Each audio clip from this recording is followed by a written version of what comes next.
여호와는 나의 목자시니 내가 부족함이 없으리로다. 나를 푸른 초장에 누이시며 쉴 만한 물가로 인도하시는도다. 내 영혼을 소생시키시고 자기 이름을 위하여 나를 의의 길로 인도하시는도다.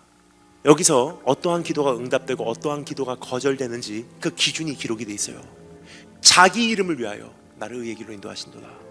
무엇을 주시고 무엇을 거두어가시고 무엇을 세우시고 무엇을 무너뜨려 내리시는지 그 기준이 기록이 돼 있다는 거예요. 자기 이름을 위하여 하나님의 이름에 부족함이 없는 존재로 만들어내기 위해서는 기도 응답을 주실 수도 있고 안 주실 수 있다는 거예요.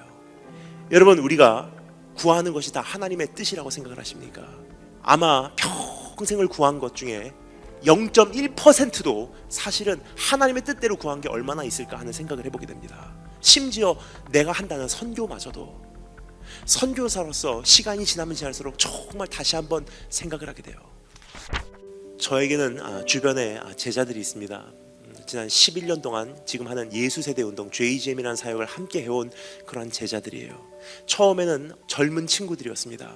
어떤 이들은 중학교 3학년, 어떤 이들은 고등학교 2학년, 대학교 갓 졸업한 사람, 대학교 지금 재학 중인 사람.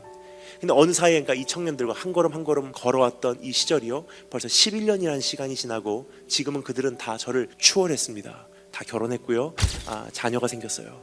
근데 이제 가끔 이제 명절이 되면요, 저에게 인사한다고 애들을 데리고 제가 있는 곳으로 찾아와요.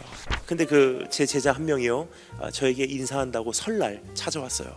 카페에서 그 제자하고 저하고 대화를 나누는데요, 그 어린 아들 2살, 3살 정도 되는 어린 아들을 데리고 왔어요. 근데 한참을 대화하는데 갑자기 그 아이가 아빠 그래요.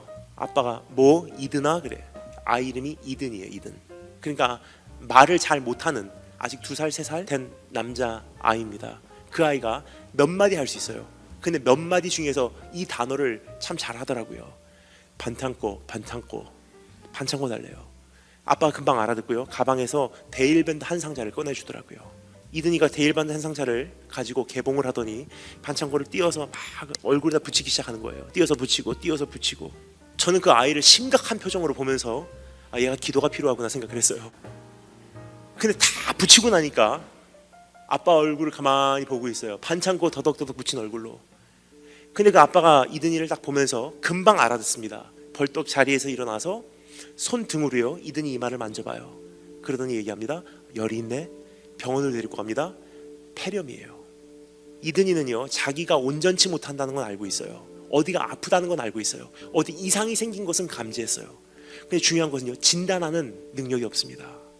그 장면을 목격하고요, 그날 밤 저는 집에 가는 길 가운데 혼자 어느 말씀이 생각이 나서 울었어요. 그 말씀이 바로 이 말씀입니다. 우리가 마땅히 아를 바를 모르나 우리를 도우시는 성령님께서는 말할 수 없는 탄식으로 우리를 위해서 간구하시나니. 마땅히 아를 바를 모른다는 것은요, 내가 초신자이기 때문에 계획이도 잘 못한다는 뜻이 아니에요. 마땅히 아를 바를 모른다는 것은요, 우리가 이든이의 모습이란 뜻이에요. 어디가 아픈지는 알아요. 뭔가가 부족한 건 알아요. 내 안에 어떠한 목마름이 있는 것은 알아요. 하지만 뭐가 문제인지는 모르고 있다는 거예요. 그래서 우리는 아버지께 내 나름대로 잘 진단한다고 생각해서 그것을 아뢰입니다. 하나님, 이 사업만 해결되면 정말 행복할 것 같습니다 하는데, 하나님 입장에서 보면요, 우리가 뭐 하고 있냐? 반창고. 하나님, 이것만 해결되면 내가 정말 인생에 더 이상 바랄 것이 없을 것 같습니다. 이것만 해결되면 내 인생이 완성될 것 같습니다. 반창고. 그런데 그러한 무지한 우리들을 그대로 두시 아니하시고 하나님께서 어떻게 하십니까?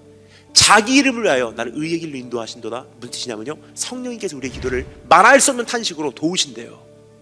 우리를 위해서 말할 수 없는 탄식으로 아버지께 간구하신다는 것은요, 우리가 말도 안 되는 기도를 한 것을, 잘못된 진단을 한 것을 아버지께 가서요, 끊임없이 반복하신다는 뜻이 아니에요.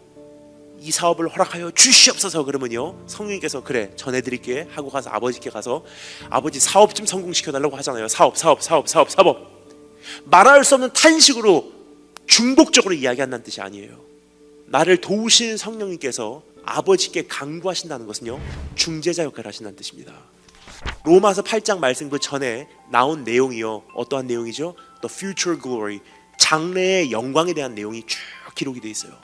그날에는 우리가 죄에서 자유케 될 것이고, 그날에는 우리가 보지 못한 것을 보게 될 것이고, 그날에는 우리가 온전케 될 것이고, 그날에는 우리가 아버지의 형상으로 바뀔 것인데, 지금은 우리가 마땅히 아를 바를 모르나. 우리를 도우신 성령님께서는 말할 수 없는 식으로 아버지께 우리를 위해서 간구하시다니. 무슨 뜻이냐면요, 하나님 이 문제만 해결하면 정말 행복할 것 같습니다 하고 잘못 진단하고 반창고 붙이는 듯한 그러한 기도를 해도요, 성령님께서는 그것을 외면치 아니하시고 그것을 다 들으시고 그 기도를 가지고 아버지께 나갑니다. 그리고 어떻게 간구하시냐, 이렇게 간구하세요. 아버지, 저 아들은 언젠가는 거룩하여질 것입니다. 저 딸은 언젠가는 죄에서 자유케 될 것입니다. 지금은 저래, 비록 저래도 언젠가는 아버지의 형상으로 바뀔 것입니다. 그날에는 세상을 아버지의 눈을 볼 것이며, 그날에는 세상을 아버지의 마음으로 푸는 것이고, 그날에는 아버지의 마음을 100% 헤아릴 날이 반드시 옵니다.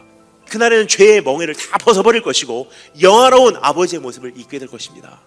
그날이 왔더라면 아마 저렇게는 기도 안 했을 거예요. 따라서 지금 이 사업 허락해 주세요 라고 하는 그 기도는 아마 이런 뜻일 것입니다. 아버지로 채워주세요.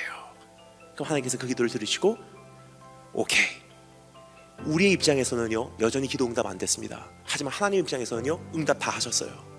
우리가 생각하는 기도의 응답은요, 내가 입술로 고백한 그 버전의 기도가 응답되는 것을 우리는 응답의 기준으로 삼습니다. 하지만 하나님의 응답의 기준은요, 성령님이 번역하신 버전, 장래의 영광의 버전, 완벽한 버전의 기도가 응답이 되는 거예요. 자기 이름을 위하여 나를 의의 길로 인도하시는도다. 한 가지 고백할 수 있어요. 나를 인도하시기에, 하나님의 방법으로 나를 인도하시기에 여호와는 나의 목자시니 내가 부족함이 없으리로다.